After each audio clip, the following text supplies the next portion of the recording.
Hello there, guys, and welcome back to my channel. To me, wearing a way too small Christmas hat, which I will take off very soon. Not even a Christmas hat, a Santa hat. Unfortunately, Chelsea were held to a 0-0 draw today. Unfortunately, our winning run has come to an end. Unfortunately, we once again don't win the last game before Christmas. Yeah. What can I say? A lot of people losing their minds. A lot of people like, oh, we're shit, we're awful, not good enough, this, that, and the other. I mean, I understand why people are maybe thinking in that direction. For me, it's like, well, watch the game, man. It's a tough game. Everton are difficult to break down. There's a reason why they had the most clean sheets in the Premier League so far this season. To win, the conditions, obviously the same for both, but very difficult to do something when you have a low block where you need to cross, but then the wind keeps blowing the ball away. I also don't understand Maresca today, though. Why did the subs happen so late? And why did you make those subs? I don't understand. Like, I'm very optimistic and I love Enzo Maresca, but I think today got it wrong. I think today got it wrong. The people that stayed on the pitch, the people that were taken off, I wasn't happy with it. I really, really wasn't happy with it. And like a couple of people in the chat have said already, Ricky have said it here now. I think Cucurella really could have changed the game today. Absolutely. And I think someone earlier said it as well. What was it? Oh, yeah. JP said it. We really miss Cucurella. 100%. Obviously, that second yellow card after the game, after the full-time whistle against Brentford, really costing us today. I really think Cucurella's intensity could have done a lot in this game to help us, well, be better. Just be better, have more intensity, and probably create a couple of more chances. Second half was a struggle. We didn't really create anything. We didn't really create much. But in the first half, we had two huge chances, both by Nicolas Jackson. There was also one where I thought Neto should have done a lot better and should have had a great chance. But unfortunately, his shot was so poor that no one will think of it as a good chance. But yeah, for Jackson, I mean, we'll talk about it later, obviously, in more detail. I think the first one, I think, is honestly more of a not perfect pass from Palmer because it's just behind Nico. And all he can do from that point onwards is just try to get it on target. He does, but kind of straight at Pickford, and he saves it. The second one, though, the header at the far post after the corner, that's poor. You need to score that. It's like he wasn't ready and prepared for the ball to come to him. I'm like, bro, we had a corner. Like, if you have a corner, you need to be ready for the ball falling to you. Do you know what I mean? It is what it is. Big up you, Ollie. Thank you for tuning in. Thank you for the comment. He says, big up, mate. Shame about the result today. Worst performance of the season, though, by a mile. Absolutely anemic. Anemic? Not sure how you pronounce that word. And lucky not to concede. Thank God Goodison is getting turned into a car park. Worst performance of the season. I mean, I guess it's a tough one. By the way, I'm not sure if everybody is aware of this. I might bring the stats up later anyway, but this is the first game.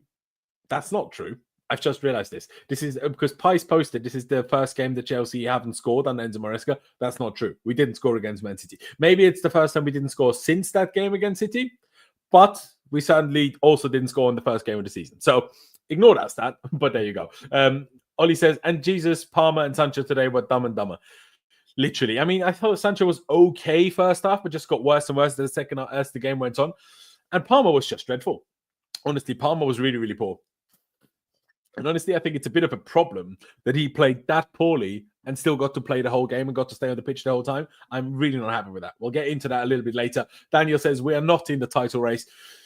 No, probably not. But then again, you never know what, obviously, Spurs, Liverpool are about to kick off. If Spurs win, we have gained points on Liverpool. You know, obviously, we're not happy with the result, right? We're not happy with the performance. But if things go away, we actually close them up. Now, we don't overtake them, which we could have done. And obviously, good chance that Liverpool just win and extend the gap. But there is a chance they don't. That could happen. But honestly, on this note of Daniel, right, we're not in the title race. For me, it's a case of I'm expecting games like this. Like, we won the last 7 games in a row in all comps. Like, we've won so many games recently, played so well, so often recently. If we keep saying we are not in a title race, obviously games like this are going to come. Obviously games like this are going to come. Do you know what I mean? Like, it would be weird if these games wouldn't happen. Because if these kind of games wouldn't happen, then none of us would say we aren't ready for a title race. Because we aren't ready to really compete for the title, this is why games like this happen. And it happens, man. It happens. Like, I'm not going to let it ruin my Christmas. At least it wasn't Raheem Sterling refusing to square it in front of goal and then losing on Christmas Eve itself like last year. So, you know, compared to that, it's pretty decent. We didn't lose again, you know.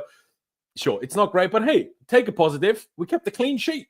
And honestly, I got to say, Robert Sanchez didn't worry me today. Who would have believed it? Robert Sanchez didn't worry me. Honestly, if I keep this hat on for much longer, I'm going to get a headache because it's way too small. I've got too big of a head. There we go. Let me get through a few more of your comments, guys, and then we'll talk about the game in more detail overall. Uzaya says, this is definitely not a shock result, but could have won it anyway. Yeah, absolutely. We could have won it. Realistically, we also could have lost it. It's one of these games. It happens, in every team season, other than when you're Man City and Liverpool breaking the Centurions. Unless you're that good, you're going to have games like this sometimes in a season. It is what it is. Fire Red says, I think the weather conditions played a part with our play. I agree, but honestly, I will also say, I think actually Everton maybe suffered from the weather more than we did. Because Everton only play long balls. If you only play long balls and it's so windy, it's so difficult for their strikers to do anything with those balls. So I actually think it made it even more difficult for them, but I just think we didn't react particularly well. You know what I mean? I think Palmer had an awful day. Palmer kept whipping in crosses. You needed to take Palmer off for João Felix because you needed a dribbler. Like a person that creates a moment of magic, like Palmer can, absolutely. But you could see very early on, it wasn't going to be his day. But João Felix is a dribbler that can create a moment of magic. I don't understand why he didn't come on today. Absolutely baffling for me. Muez says, Disasi's not right back. Should stop doing this. Poor lineup. I mean, we'll get into the lineup in a second. Honestly, I don't think Disasi was that bad today. I really don't. I mean, one occasion, that cross that he let in. Otherwise, I really don't have an issue with this today in the grand scheme of things. Any other game, we lose this. Sanchez, Tosin, big up. Yeah, absolutely. Why wasn't Palmer swapped with Felix? I asked myself that same question, Pranjal. I asked myself that same question. Sanchez last 2 games deserves credit. Yes, Ava. Absolutely. Good point. Absolutely. He does. God of Rog says there are still holes in the squad from midfield, attack, and defense. Honestly, I don't have much complaints in terms of midfield today. Obviously, Lavia still not fit, which obviously limited us a little bit in midfield. JP says Everton has always been a bogey ground for us. Yeah, it has. Ava says Sean Dyche's dream with those conditions. I mean, what do you guys think? Do you not think that the wind might have actually hampered Everton more than us, like in terms of their attacking? Because if you only play long balls and the wind keeps blowing the ball left, right, center, playing long balls is near on impossible. Now, obviously, you could use the wind to an advantage to get in behind. But because Everton plays so deep, we couldn't really test that other than once or twice, and it didn't quite work out. They could have tested against us, but we just defended too well. Because I think I want to mention that as well. Like people will complain and we didn't do good enough going forward and we didn't score and this and that and everything. But I think we've come so far leaps and bounds in terms of how we defend. Now, sure, we needed the goalkeeper to make a couple of good saves. We needed Tosin with a last-ditch block. But this kind of game where it just wasn't really happening for us on the other end, like in the attacking sense, we didn't let Everton have a lot. They had 2 chances, really, right? 2 chances, 3, I guess, maybe. 2 strong saves by Sanchez and that block by Tosin. I'm happy with the defending. Like, I really am. I think this is a tough place to go this weather. Like I said, even though I think it might have hampered them a little bit more than us, to be honest, it's still a tough place to go when the game goes like this. Sure, am I trying to take positives? But of course. But isn't that the whole point? Like I say, we all knew and know we're not ready to win the title. If we were, we would have won games like this. So then when we play games like this, I can't sit here and be too angry and moan too much because I'm like, well, I said this the whole time that we weren't ready. So that is why games like this happen. Uzaya says, expected us to drop points in this game or against Fulham. Hopefully it's only going to be one of those. We always play bad at Everton home ground. Yeah. Yes, more subs and timing should have been better. Everton actually play anti-football rev. Yeah, they do. It's on par with the Palace performance. Ooh, nah, I think Palace was better than this one. I'd say gift joint man of the match to Tosin and Sanchez. Maybe. JP says it's definitely points dropped, but I'm still very happy with where we are, and how things are going this season. I agree. Why start our natural right back at left back? Well, that is something that we need to discuss. So let me share the lineup screen first and foremost so we can discuss how we've played. So this is how we shaped up in the first half. Obviously, some subs and changes in the second half. In the second half, essentially, Gusto and Enzo changed position. I'm not 100% sure if this happened from the first minute of the second half or throughout the second half. I noticed it at 10-15 minutes into the second half, if I'm honest. Could have noticed it earlier, couldn't I? But I'm not sure if it happened instantly or not. But this is how we started the game. Gusto obviously inverting into the left centre attacking midfield position from left back. But yeah, so why did we do this? Because obviously people aren't happy. Let's think about it. So Marco Correa, of course, suspended with the 2 yellow cards against Brentford. So not available. No right back available, other than obviously Gusto himself because of Reece James being out. And now, then the other problem that we have is who do we play where? Obviously, Badiashile being out as well. Yeah, I mean, can you make a case for playing Gusto over here and then letting him do the same job from the other side? Sure, you can make a case for that. But is that the thing that changed today, that changed the result today? I don't really think so. I actually think Colwell is more uncomfortable playing fullback than Disasi is.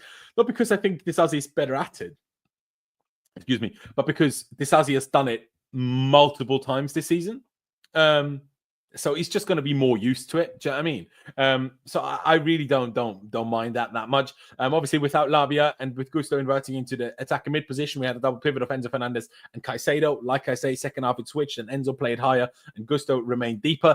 Sancho left wing, Neto right wing, Palmer and Jackson. Obviously, you could have had Madueke in the team, but kind of the fact that he started against Shamrock Rovers, you kind of knew he wasn't going to start today. But he was also absolutely woeful coming off the bench. Maresca is at full for the game, Favole says. Why play Disasi right back? We're not in high risk. Kuka needs to be warned. He cannot. At the whole Disasi at right back, if it wasn't Disasi at right back, it would have been Cole at left back. Like, there wasn't a solution that would have made it good. Now, people will say, why not play Renato Vega? And I understand that, but I will just say this. Renato Vega struggled against Astana and against Shamrock Rovers. Like, he was our worst player defensively in both of those games. If you struggle against those teams, should you really be playing in the Premier League against Everton? I would say no. Now, sure, now in hindsight, we can say it would have been better with Renato Vega. We will never know for sure. Honestly, I think that's just complaining about things and moaning about things that there wasn't really a significantly better solution. It's like with, okay, I said, bring Madueke on. Now, I personally would have brought him on for Sancho. But now in hindsight, now that I saw how Madueke performed coming off the bench, I'm like, well, I wish we didn't bring Madueke on because it was absolutely awful. So I think it's one of those. If you didn't play Disasi right back, you played Vega left back instead, we also wouldn't have been happy. That's what I think. I think a lot of people don't understand how our system works. Yeah, exactly. Like, I don't know. Like, we had so much of the ball. We had 75% possession. People talk about Disasi at right back. Disasi spent very little time of this game playing right back. Like, again, 75% possession. That means 3/4 of the game, Disasi wasn't the right back. Disasi was a right centre back, and that's perfectly fine.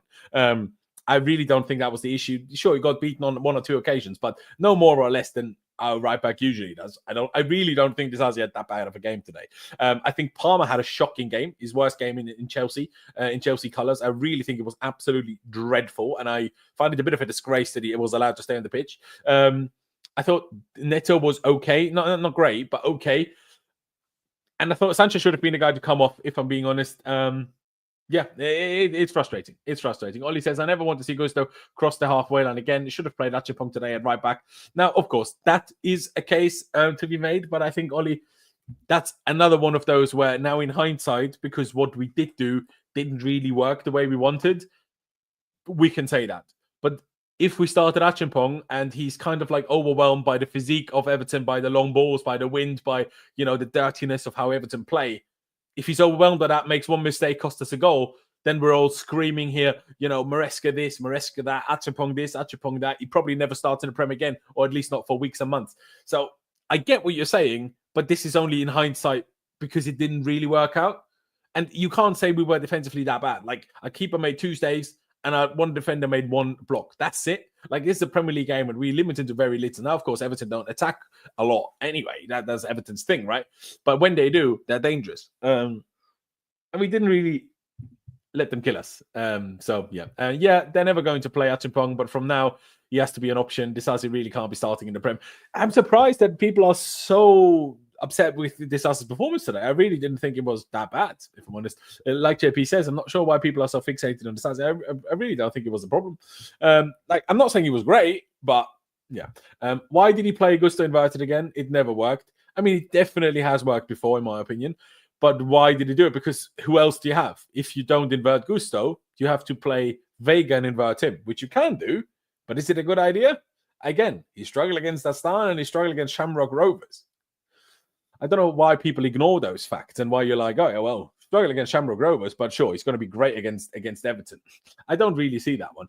Karan says, big up, Laurenz. Guys, Everton is a difficult place to go. Also, what's with Felix not being introduced? Do you see him moving out next summer if this continues? No, if I'm honest, because he wants to be here and no one wants to buy him. So I don't really see that. I'm not really sure what his fitness situation is, to be honest, because he was obviously out last weekend, and we thought he'd only be back for this one, but he was on the bench against Shamrock Rovers for kind of no reason. Comes off the bench, second half, and then is unused again today. So I don't really understand any of this, if I'm being totally honest. Pranjal says, overall, I guess it's a well-managed game, whereas last season we'd have lost the game. Disasi was okay. Yes, I think this hits the nail on the head. Yes, it wasn't amazing, but you're going to have those games. You're going to have those games where you don't score. And then you need to make sure you keep a clean sheet. And we did. Merry Christmas, Maza. Merry Christmas to you as well. Again, my head is still very tight, but for now, I can live. So I'm running with the Christmas hat. So do we not need to go into the market for a backup left back? I agree with this. I agree with this because clearly the manager doesn't trust any of our backup left backs to be the backup left back. Now, you can argue he trusts Gusto doing it. But that's a whole different story. Gusto has no composure at all. Now, more music. Are you basing this on the rebound of Jackson's miss? Are you basing it on that? You could. I don't know. It's a bit harsh, I think. Gusto in half space, it never worked. No, that part is true. That part has never really worked. But inverting has. Inverting into midfield has worked. But not inverting into the attacker mid position. I do agree with that. Nicole says Maresca don't need Felix. It's weird because when he speaks about Felix, he's very much full of praise for him quite regularly. So it's strange. But obviously he missed last week. So we're not sure. Was he injured? Was he ill? Maybe that's partly to do with it. But I still don't understand why he didn't come on for Cole Palmer. Big up, Laos. Thank you very much. Even though it was disappointing, we go forward. Have a Merry Christmas, everybody. Yes, have a Merry Christmas, everybody. Celebrating. If you don't celebrate Christmas, hopefully you have a good couple of days off. I hope that. On a lighter note, United should really go for Big Sam now. Did United lose 3-0, by the way? I didn't even check the result towards the end. That is wild. 3-0 at home against Brentford. Wild. Ollie says, for me, the result is fine. It's the performance that I'm so disappointed by, other than Jackson misses today, who created nothing, which just isn't good enough. While I agree with that, that's the whole point of Everton, isn't it? Like we ridiculed Arsenal last week. Oh, you don't create anything against Everton other than set pieces. Well, we at least created it from not set pieces, those few chances that we did have. But that's what Everton do. There's a reason why they have the most clean sheets in the league. We have our strengths and our opposition have their strengths. I get what you're saying. And I am also disappointed by that we didn't create more, didn't create better, especially second half. It is what it is. No, all the time he's in a box. He's like a little kid in a sweet shop. Yeah, no, Gusto is not the guy for the box, is he? I kind of agree. Gusto on the right is okay, but it doesn't allow us to play to our full potential. Well, obviously, playing at right centre back for a couple of games recently was actually very good. And I also thought he was then very positive as a supporting act offensively because he has the legs to cover that ground.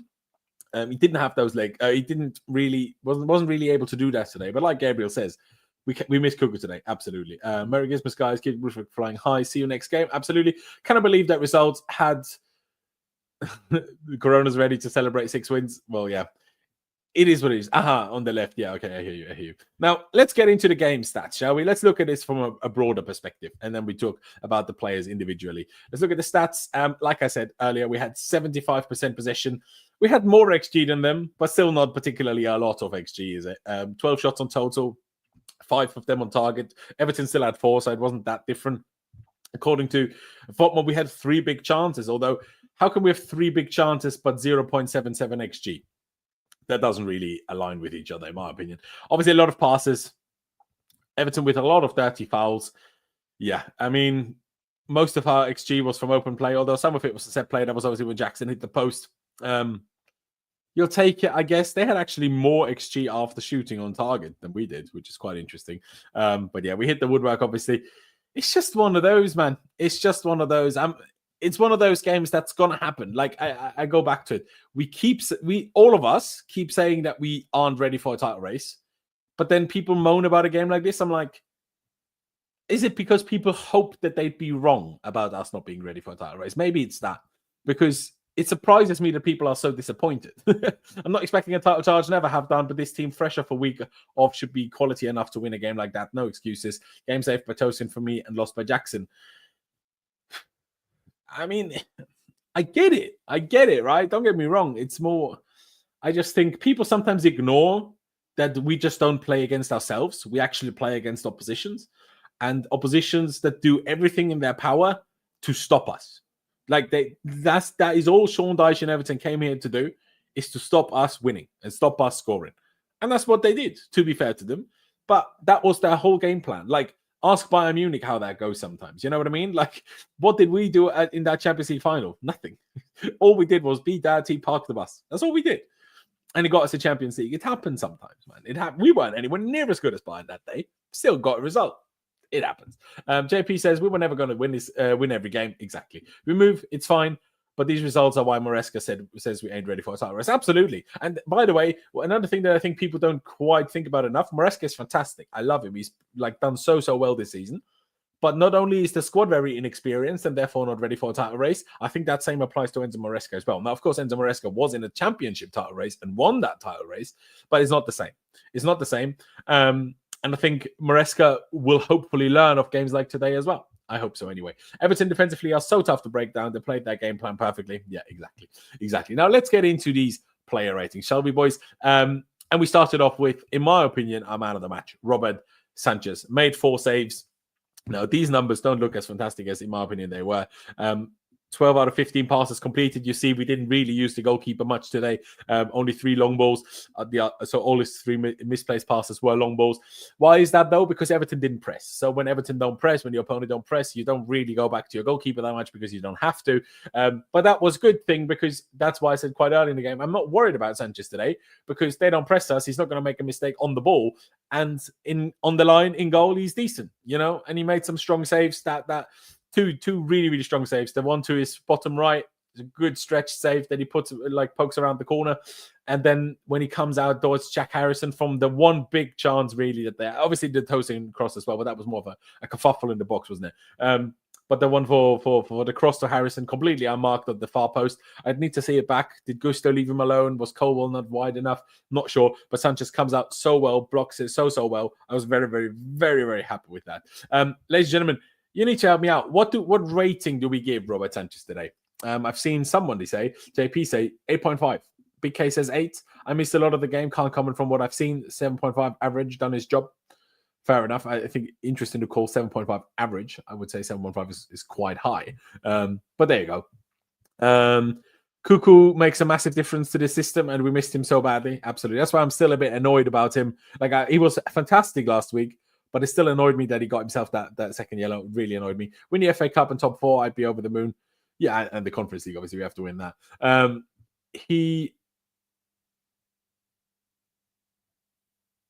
I'm not sure what you're trying to say. Was it a difficult game? I won't blame Jackson. The ball was slightly behind him, on the first one. Cuckoo was there. We could have varied our game. Yet we moved. Liverpool will drop points. Hopefully they drop points.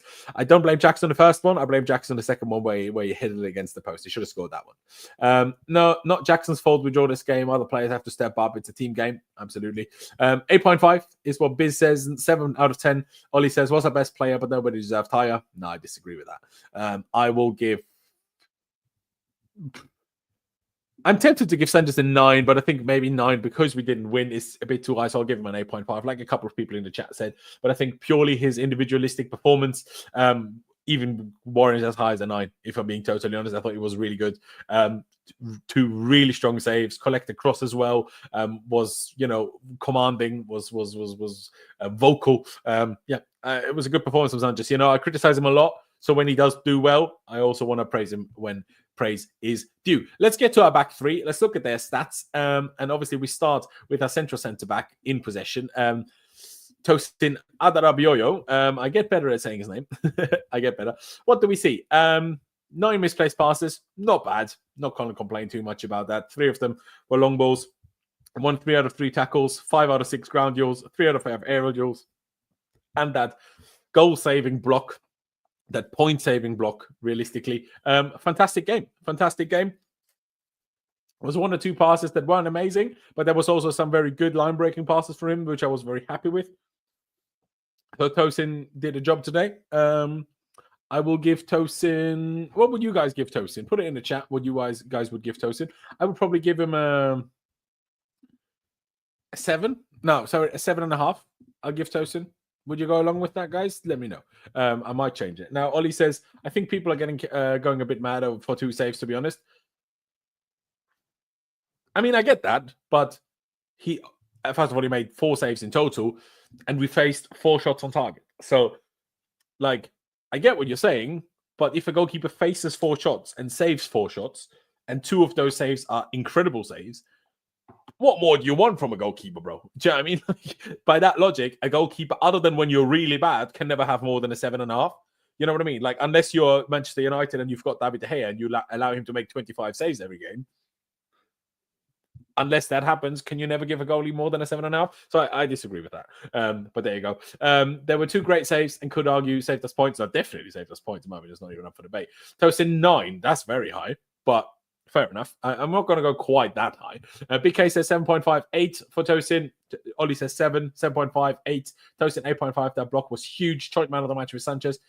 Play some great passes as well. You know what? Actually, I'm gonna raise Tosin's rating to an 8 because we complain about not scoring, but that ain't no Tosin. You know what I mean? The defense kept a clean sheet today, and we don't keep a lot of those, right? We don't forget that we don't keep a lot of those. And Tosin played a huge part in that, so I'm gonna give him an 8. I'm gonna give him an 8. Give him that. I get it. I just think relative to his other performances this season, he's played better. But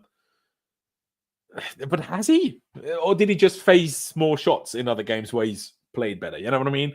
But no, but obviously, all of us are entitled to have slightly different opinions on these topics. We move on. Let's go to Levi Colwill, because obviously Disasi seems to be the one, the most controversial one maybe out of these 3. So let's get into it. I mean, to be honest, you can see there, the 3 that played centre back, they all had, at least they all got a green rating, which I think is reasonable. But Levi Colwill, same 9 misplaced passes as Tosin had. Obviously, a little bit less on the ball in this wide position. I still miss him being our central centre-back, but due to our injuries, due to the injuries in particular to Fafana, and obviously now the suspension to Cucurella, we see him at left centre-back more. He's much better at central centre-back. He can use his passing much more from that position. I prefer him there. But it is what it is. 2 out of 8 long balls should honestly be a little bit better, if I'm honest. But he won his 1 tackle. 2 out of 5 ground duels could be a little bit better. Aerials, 1 out of 1. Yeah, I think Colwill was all right. Certainly not as good as Tosin was. Sorry, wrong screen. I'll probably give... what would people give Colwill? I'm thinking between 6 and 6.5 is what I'm thinking. Maresca did a pep today and it's really annoying. Overthink, as they say in Nigeria, doesn't solve any problem. I think he did the opposite of overthinking today by constantly not making subs. Tosin deserves that. The clearance was so good. Absolutely. Colwill 7. The defense today, for me, didn't do much wrong. 7.58 for Colwill. Interesting. Don't really know what to make of Colwill. Not in his regular spot. He was fine. Nothing special. Glad he knocked Tarkowski over. Yeah, absolutely. 6, I think. 6.5 from Gabriel. Yeah. I'm going to give him a 7, because if Tosin gets an 8, I think if we give Colwill 1.5 points, I think that's a bit too much. So I'll give him a 7. And move over to Axel Disasi. Like I said, the most controversial one. Now, let's speak about this, guys. Obviously, a lot of people are like, can never see Disasi rapping again, this, that, and everything. Only misplaced 3 passes. Now, I will say there was a couple of passes that he did get to Neto, but they were not great passes, put Neto under a lot of pressure, and Neto lost the ball as a result. And obviously, they don't show up as a misplaced pass from Disasi, but they weren't good passes. 2 out of 2 long balls, though. 3 out of 4 tackles. Can't complain with that at all. 4 out of 8 ground duels is okay. I'm going to give him 6.5. Ever so slightly less than Colwill, but I also think he was above average. I think he had a decent performance, and I think it's important to remember Disasi did not play right back. Disasi played right centre back for 3/4 of this game, because we had 3/4 of possession, and he's only a right back out of possession, and we weren't out of possession very much. Most of it was we lose the ball, they play a long ball, this back 3 is in position, doesn't even go out of position to go back to a back 4. So really the large majority of it, more than even 3/4, was Disasi playing right centre back, and I thought he did okay. I loved his little, kerfuffle with Tarkowski, when Tarkowski just goes to the floor like a little... Honestly, I was surprised that Tarkowski didn't fly off like Dumbo, because bloody hell, look at those ears, mate. Do you know what I mean? With that wind, I thought it was going to fly off, which would have been nice, because we might have scored a goal then. But yeah, I'll give Disasi a 6.5. Gabriel gives him a 5.5. He struggled. 6 for me. Disasi just lacks skill. He's too fearful. He was absolutely cooked by Jay today. He was all right, but just can't defend wide areas. But he only got cooked like once, maybe twice. Like, that happens. Gusto usually gets cooked once, maybe twice. Gusto got cooked on one occasion by Ashley Young, I think. Was it Ashley Young? Maybe it was another one of them. Maybe it was Jack Harrison. But it happens, man. I mean, yeah. He was probably the worst of the defenders, but he wasn't bad in my opinion. I'll give him a 6.5. At 6 absolute maximum from Oli. Yeah, I can see why a 6 could also be given. Maybe I should give because I don't want to talk about. Yeah, there you go. Maybe I should give him a 6. I'll keep it at a 6.5 though, because we did keep that clean sheet. Now we get to the man that honestly, now Sanchez saved us the points with those saves today, and Tosin as well.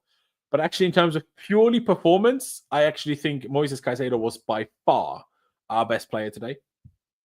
He was there was very few players who I was particularly happy with today outside of Sanchez and Tosin.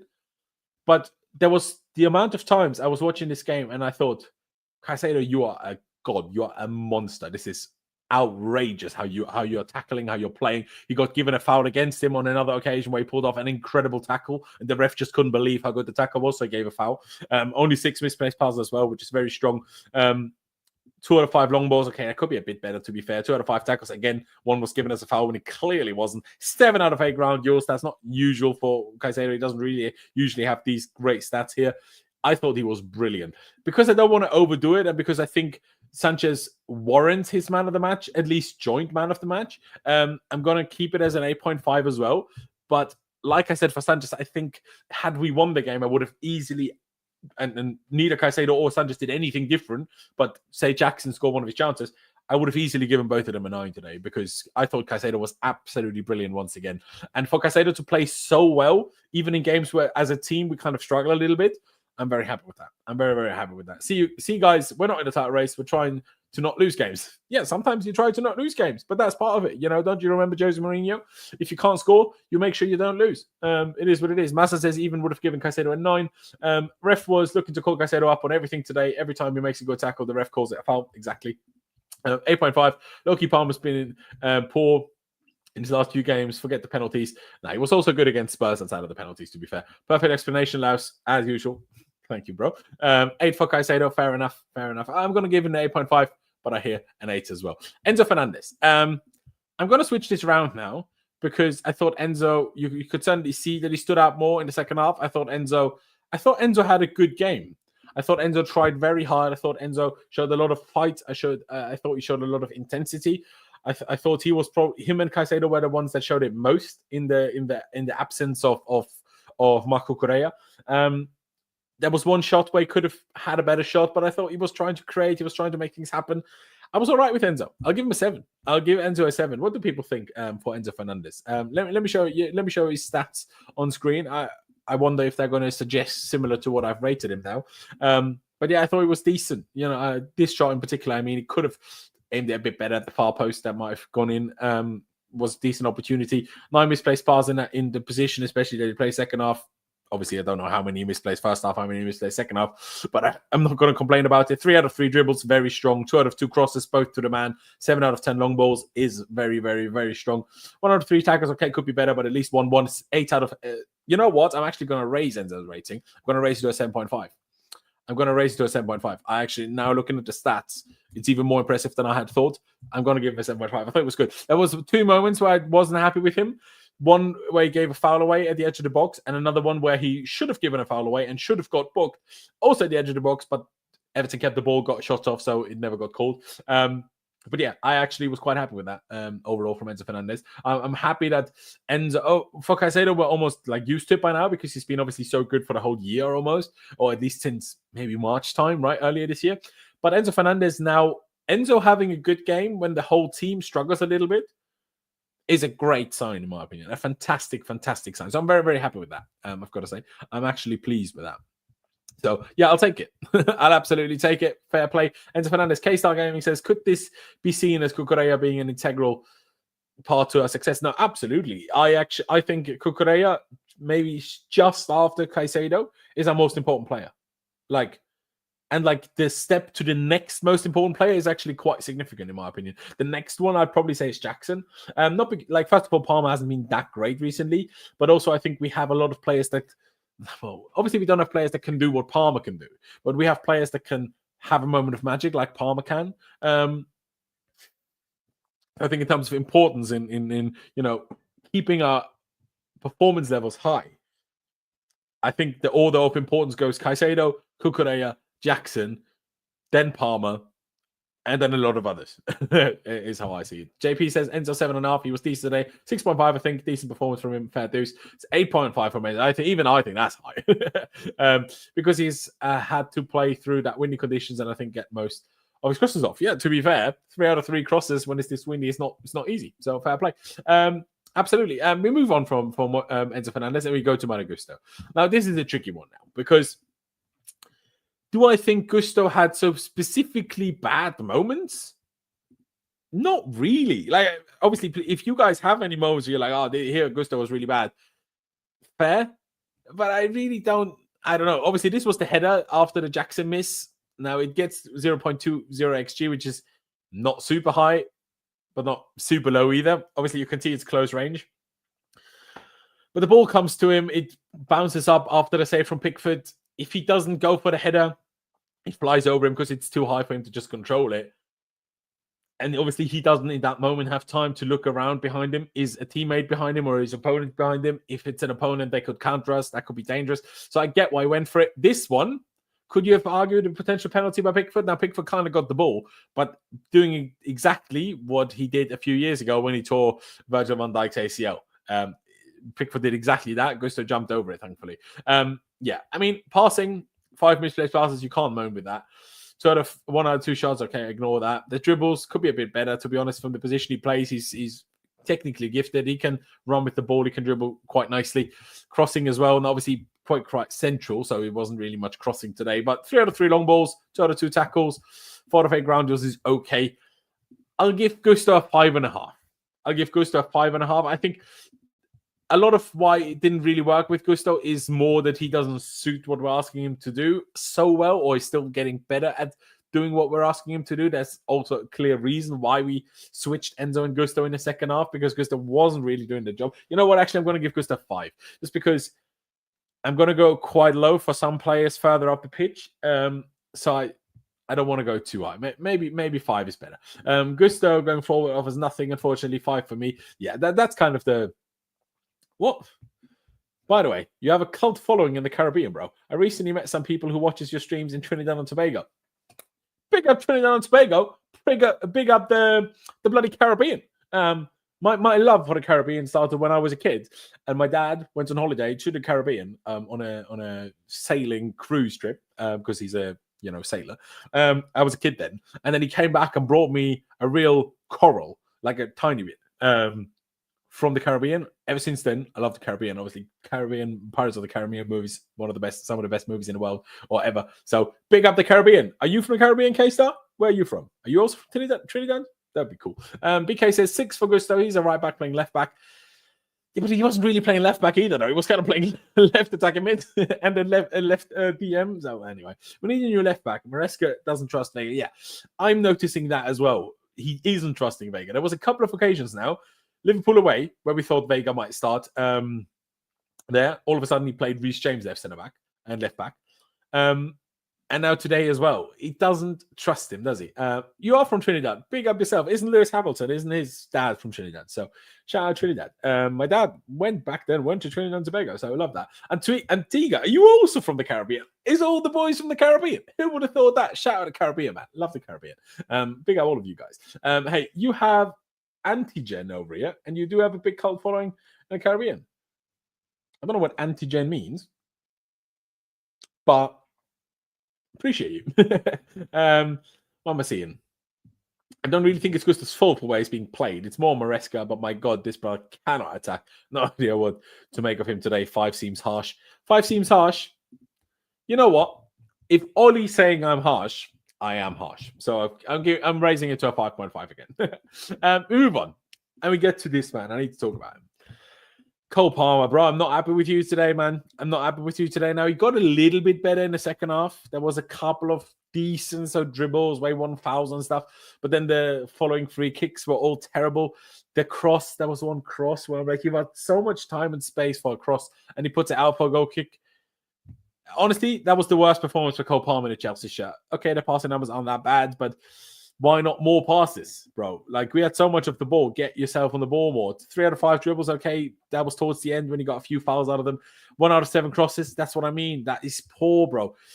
6 out of 12 ground deals. I'm not going to complain don't know how that's happened. I'm not going to complain with that. Yeah.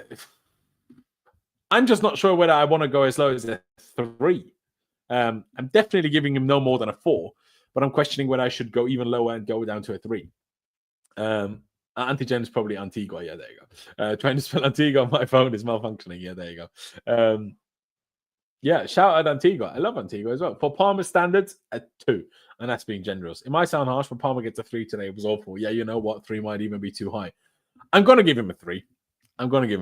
I think 2 is overdoing it a little bit because there was a couple of good moments in the second half. And if I'm giving someone a 2, they have to be really, truly diabolical. But that wasn't it. And I cannot understand why he wasn't subbed off. He should have been, honestly, I said he should be subbed off in the first half, let alone at halftime, let alone after 55, 60 minutes. The fact that he played the whole 90 is honestly a bit of a disgrace. We'll get to Enzo Maresca later, of course, but I was not happy with this at all. At all. Now, let's talk about Neto. I thought Neto was our best out-and-out attacker today, but that doesn't mean a lot today.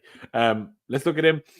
This shot, that should have been a better shot. Now, to be fair, the XG is very low, but I think he got past his man nicely, and I think that he should have produced a better shot there. Not necessarily saying he should have scored, but he should have produced a better shot. 21 out of 24 passes. Can't complain with that. 2 out of 5 successful dribbles. At least he tried, you know what I mean? Crosses again, a little bit poor, although there was a couple of decent crosses in there as well that just no one got on the end of. 3 out of 10 ground duels is bad, but he was working hard. Tracking back, helping Disasi out a lot defensively, which is good. 2 out of 3 air duels, I guess, is decent. Because Palmer got to 3, I'm going to give Neto a 5.5 like I did Gusto because of the defensive effort and because I think he still did more than the other ones. You could argue a 5, but I think if Gusto gets a 5.5, I'll give Neto a 5.5. I think that's about fair. Now, Madueke was the one to replace him. I'll just write it down here because it opened that part. Jadon Sancho. Now, moving over to him this time. Yeah, I don't think his first half was awful. There was a few occasions where I'm like, come on, take your man on, beat your man. He was struggling at times to beat Ashley Young later on. Then obviously Seamus Coleman when it came on. It still didn't really work. No, he kept the ball nicely, but he just slowed it down too much. To be fair, 6 successful dribbles is very good, even if that's still only a 50% success rate. But that's good. To even attempt 12 dribbles is kind of wild. Crossing, again, could have been better. 2 out of 3 tackles is good, though. 12 out of 20 ground duels. Sancho was busy today. Fair play to you, Jadon. With that said, I have to give him a 5.5 as well. I don't think he warrants lower, but he got worse as the game went on. Now, the first half, I'd probably give him a 6, and the second half, I'd probably give him a 5. So I land on a 5.5.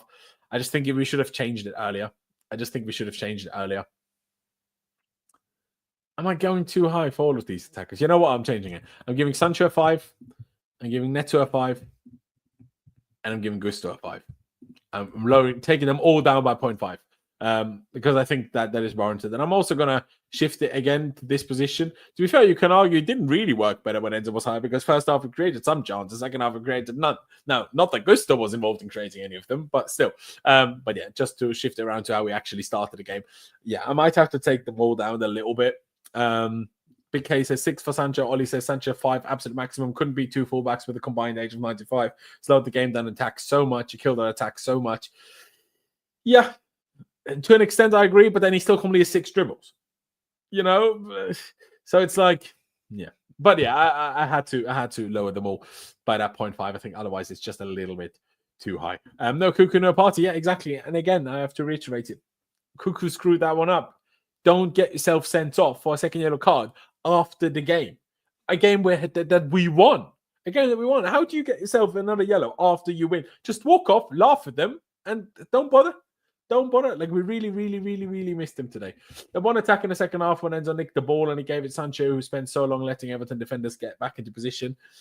Yeah, it was tough. It was tough because I thought Enzo was kind of through on goal, but obviously right-footed, didn't really have the pace to cut inside. Probably should have tried to cut in and shoot rather than lay it out to Sancho. I agree with you on this case, Ollie.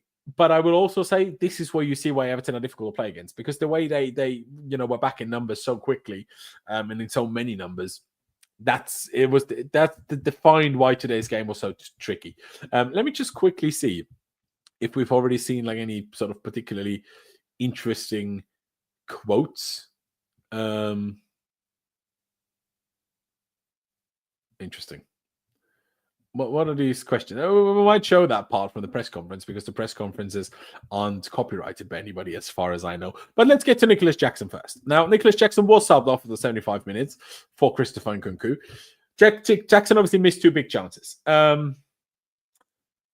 But did he get better when Nkunku came on for him? Absolutely not. Like it is the case every single fucking game that Nkunku comes on for Jackson. It's a complete waste of time. And every time it happens. Now, obviously, I know it worked at Bournemouth, and that's what we were all hoping for today. Bournemouth was a very similar game to today. I actually think in terms of worst performance, I think this and Bournemouth are very similar. I actually think we played better today than we did at Bournemouth. They can make a case that Bournemouth is better than Everton, to be fair. But we just had one moment where we got through and scored. But I don't think the overall performance was actually better than against Bournemouth. Obviously, against Bournemouth, Sanchez needed to save a penalty. Bournemouth had a lot more chances than Everton did today. So I actually think the Bournemouth performance was worse, but we just got a better result. But as for Jackson individually, this is the chance from getting it by Jackson. It's 0.41 XG. I still stand by it. I think the ball by Palmer wasn't good. I think it was behind him. He had to drag his foot behind him as he was running. All he could really do was try to get it on target, and he did do that at least. Unfortunately, it didn't go in, but I think with a better pass, he does score. This one, though, this is the frustrating one. He has to score this. He has to score this.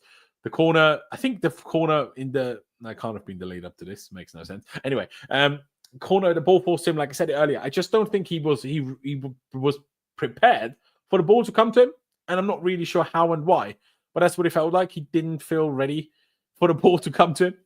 And that can't happen. That cannot happen. Nicolas Jackson shouldn't happen that. It absolutely shouldn't. Passing wise, 13 out of 15 is obviously good. 2 out of 3 shots on target is okay. 2 out of 5 dribbles is all right as well. At least he completed the cross, unlike a lot of others. 1 out of 1 tackle, 5 out of 10 ground duels. I'll give Nico 4.5. 4.5, mostly for the header that hit the post. Because that's the chance that could have won us this game. That is that chance that could have done it. And unfortunately didn't. It's a shame. And Jackson's been fantastic this season. But that's what should have done it. Just to quickly run through the subs, because he didn't exactly make a lot. There we go, guys. That's my next issue, because I want to get to Maresca after. I want to spend a bit of time talking about Maresca. Google came on. He had 2 passes. That tells you everything you need to know. He had 4 touches. The guy played 15 minutes. Oh, to be fair, I was barely in the stoppage time. But 15 minutes and had 4 touches. What do you mean? What do you want? No tackles, 1 duel. Just poor. Given an A, but honestly, it should be more like a 2. And only was also poor. Obviously, also only played the same number of minutes, but was also poor. Now, you know what? I'm giving them both a poor rating. They only played 50 minutes, but I'm giving them both a poor rating because they did fuck all. Nkunku, 2. No, 3, because I can't give him Laurenz and Palmer. But 4 touches in 14 minutes. Get yourself involved. Do you know what I mean? Didn't we? And Noni, I'm giving him a 3 as well. I guess I have to give it with a star, but still, there you go. Let me quickly move over to the screen where we can see a couple of the quotes. We'll look at a quote from Maresca from the post-match press conference. Let's see what he says there. In general, yeah, I said we knew already that was tough game in terms of clear chances. If you see them last game against Arsenal, but in general, you always struggle to create chances against them. For sure, we could attack better, but there was not space for Cole. We tried the last half an hour. We tried to move a little bit Enzo as attacking midfielder, Malo next to Moy to change something. Okay, interesting. So Maresca confirming it was not the whole second half; it was only the last half an hour. So I don't feel like an idiot for not noticing earlier. Knowing that you are not going to create many chances, you have to be clinical. I think first half we had the Nico 1v1 with keeper, the post from Nico. We had another 2-3 chances inside the box. If you are able to be clinical there and score, probably the game becomes completely different. But until that moment, you wanna struggle. Yeah. I can only agree. Completely disagree with this. Nicolas Jackson is a natural 9. I guess the tweet says another natural 9. Would in a game like today, someone like Samuel Omarodion or obviously Osimhen Would they have helped that type of striker? Yeah, for sure. Samuel Marodian, I still wish would be here if his medical didn't fail. I'm still very happy that good old what's his face Osimhen isn't here. Enzo said, "How on earth has that opened a link?" You have to deal with and learn to play different games: long balls, second balls, channels, set pieces. Football is not only how good we play on the ball, it's also how you defend and how you deal with that. I'm very proud today. Yeah, and I think that's important. Yeah, we didn't do good enough on the ball, but I think off the ball defensively, we were very strong today. Yeah, Sanchez gets another match from me. Let's see a couple more quotes that we see. I said to the players, I was happy. I was more happy than the game at Brentford. We tried everything. Well, it wasn't at Brentford, but sure. We tried everything. For sure, you can always do something better, but we are very happy because this is a tough stadium, not only for us, but also in the Premier League. Yeah, exactly. We have a bad record there. Other Premier League teams have a bad record there. What am I seeing? What am I seeing? Let me just scroll down. I'm absolutely happy, more happy than the Brentford game. It's tricky game, tricky stadium, tricky team. They're one of the 5 best teams defensively in Europe in terms of clean sheets. Again, this is important to remember. Top 5 team in terms of clean sheets in Europe. And this is in the toughest league. You know what I mean? They're not bad at this. That was a real game. I am very happy because the performance of the boys was fantastic. Sometimes you have to play a different game, and we're learning to play a different game. Absolutely. James Tarkowski, they got some good players, especially Cole Palmer, who we kept quiet. Fair enough. It was tough to create chances. There was, yeah, we already saw that. I want to scroll down to Tosin's quote. There you go. Everton are one of the best teams at keeping clean sheets, and we are one of the best at scoring. The first half was very difficult with the weather, but we showed fighting spirit. We're having a good run. We're full of confidence. We'll keep pushing. We will keep pushing. Now, let me shift it over to the other screen again, and let's talk about Enzo Maresca and wrong screen again, and his rating, because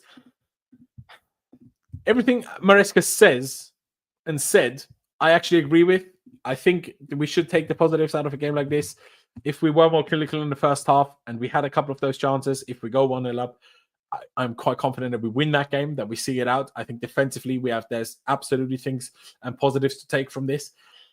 But I cannot agree with the substitution situation. Now, at least he made a tactical sub without that a substitution, a tactical change, sorry, without a substitution, shifting Enzo and Gusto for the last half an hour, like he said in that clip that we watched. But why are you taking so long to make subs? Why are you not bringing João Felix on for Palmer? Palmer was struggling. João Felix is a different kind of player, a dribbler. That sure, it's difficult, but a dribbler and a shooter with a lot of power in his shots. Like, you can get a rebound. Like, we didn't shoot enough. Like, in these kind of games, just shoot. You can either get a handball penalty, you can get more corners, you can get a rebound that potentially someone could get in the end of.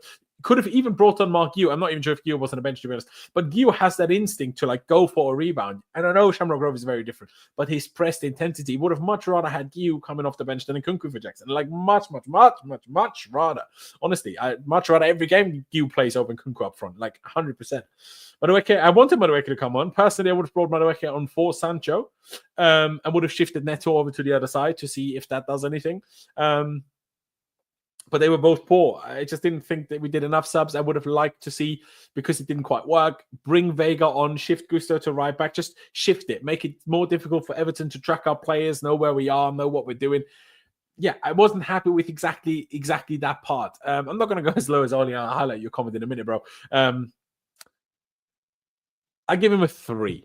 I give him a 3. I wasn't happy with the subs. I wasn't happy that when the subs happened, they happened so late, 15 minutes to the end in games where there was no stoppage time. I think there was 1 minute in the first half, 2 minutes in the second half. No, that wasn't good enough. Sorry, Enzo. I think that it should have been more proactive. JP says, I think Maresca gets a 5.5 or 6. Subs could have been on earlier, but we kept the clean sheet and didn't lose. But the clean sheet and didn't lose isn't down to Maresca. That was down to the players. If the other team has some speed, Chelsea can struggle. They win by wearing you down with athleticism. But did you feel like we got worn down today? I didn't feel that. Maresca got it hopelessly wrong from the lineup to changing it to subs. Outclassed by Dyche.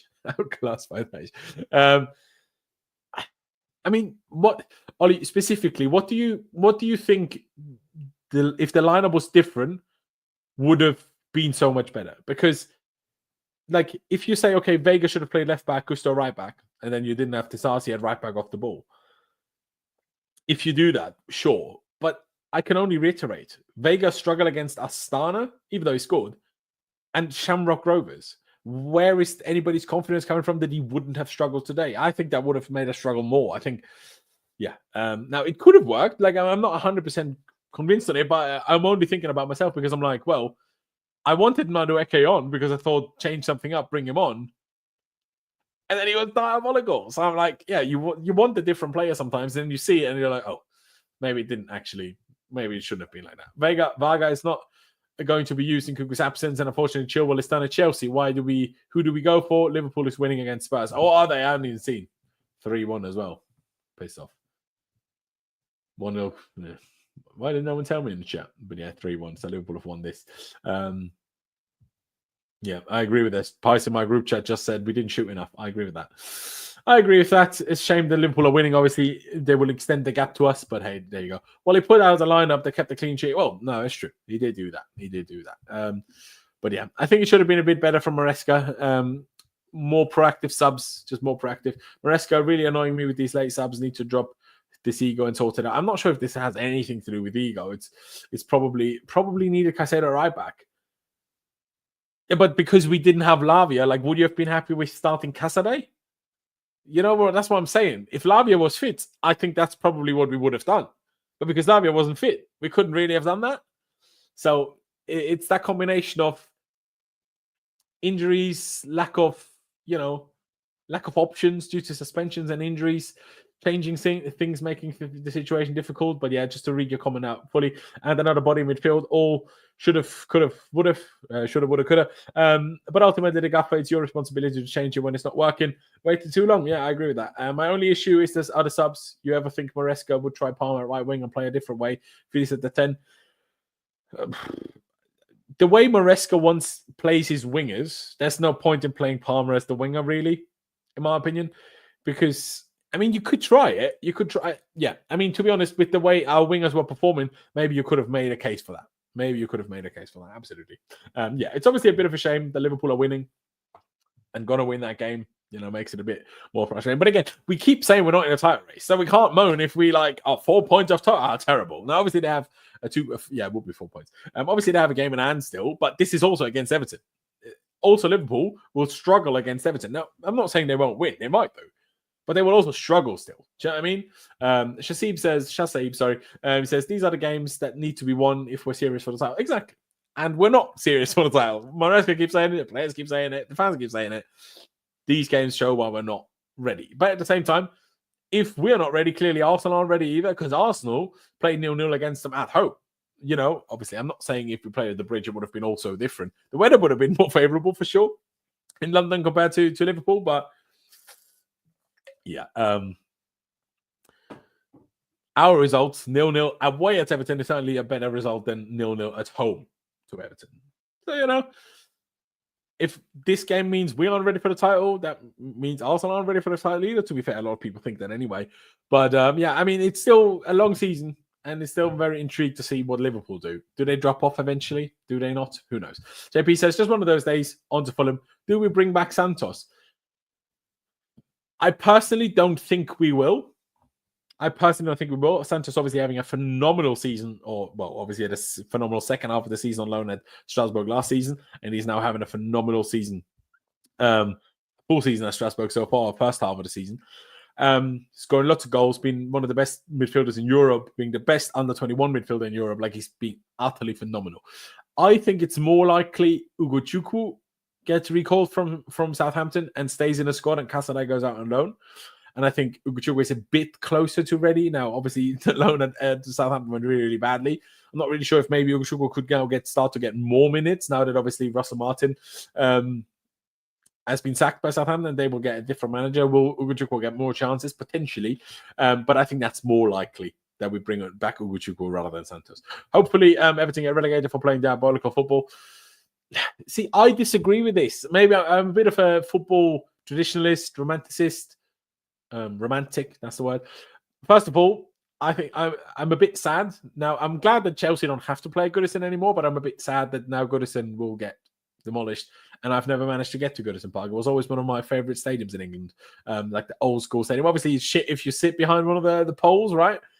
But the fact that there's a football stadium that has poles in the middle where you can't really see that, I love that. I love that type of English stadium. Like that was like the beginning of me falling in love with English football. Was stadiums like Stamford Bridge, like Goodison Park, like Elland Road, like those kind of stadiums is what made me fall in love with football. Old school Anfield, obviously, before they made it big, and it now looks a bit different. Shasib says, "Ghost from Christmas past roaming around the pitch today. Ghost by the name Palmer." Yeah, literally. But yeah, so on that note, I'm a bit sad that I will never get to go to Goodison Park. I think the new stadium will probably be a bit easier for away teams to play against. So yeah, let's see how it goes. Oh yeah, more to because Ricky said hopefully you get relegated. I think the Premier League needs teams like this. I think if there's no teams that play like Everton, the Premier League isn't the Premier League anymore. And I think it's utter woke nonsense if there's no teams like Everton. I think football and the Premier League needs teams like Everton to play like Everton. Like when Sean Dyche was at Burnley. I think we miss these. You know what I mean? Yeah, I think we would miss these if it doesn't happen. BK, Liverpool will drop when they start to focus on Champions League. Nothing saying we're going to win. Yeah, maybe. But if they're in a title winning position in the Premier League, I don't think they're going to focus on the Champions League more than a Prem anyway. That's what I think anyway. Missed these ratings, man. Tune in too late. Well, I can highlight them one more time, bigger for you. These are the ratings. Sanchez 8.5, Tosin 8, Caicedo 8.5, the 3 highest rated players. Cobalt 7, Disasi 6.5, Enzo 7.5. I thought he had a good game. Palmer, terrible, worst game for Chelsea, a 3. Neto Sanchez 5, Gustav 5. Jackson 4.5 for his misses, and Kunku and Madueke just absolutely useless off the bench. But yeah, ladies and gentlemen, I think it's about time I wrap this one up. It's not been the most exciting one, a 0-0 draw, not too many people tuning in, but hey, it is what it is. I appreciate the guys that have tuned in. Shout out to the Caribbean, by the way. Shout out to everybody else, wherever you're from in the world, whether it's England, India, I don't know, wherever else you might be watching from, South America, North America, Austria. Hey. And big up you, Ollie. Appreciate you, my friend. Hey, you're a good guy, my dude. I love you, bro. Merry Christmas. Merry Christmas, everybody. I won't be doing a pre-match stream before Fulham. I will be back on Boxing Day. So, hey, wish you all a very Merry Christmas. If you're not celebrating Christmas, I hope you have a nice couple of days off, hopefully. That will be nice. Enjoy the time off. Enjoy time with your family if you can. And just do what you enjoy. Just do what you enjoy. If you've got time off, if you enjoy gaming, game. If you enjoy, I don't know, watching the dance, watch the dance. If you enjoy, I don't know, going for a run, go for a run. Just do whatever makes you happy. This is what Christmas is all about. Some people fall into a bit of misery during Christmas because, I don't know, some people don't really get on with it. But don't worry about that. Just do whatever makes you happy. Just do that. This is what Christmas time is about. Do whatever makes you happy. Ladies and gentlemen, thank you so much for tuning in. I appreciate you all. Hit the like button on your way out. It really helps me out a lot. Would appreciate that a lot. Hit the like button, like I say. Subscribe if you haven't already, although I'm very sure all of you that are watching right now are subscribed already. But if you're not, please do. Hey, share the channel, share the stream. I'd appreciate it very, very much. But yeah, ladies and gentlemen, thank you guys for watching. Up to Chelsea, upwards and onwards, and I will see you next time. And of course, Merry Christmas. By the way, I'm kind of blown away by myself that I managed to keep this hat on for the whole stream because bloody hell, it's tight. My hat looks kind of weird. But anyway, ladies and gentlemen, see you guys. I'll see you next time.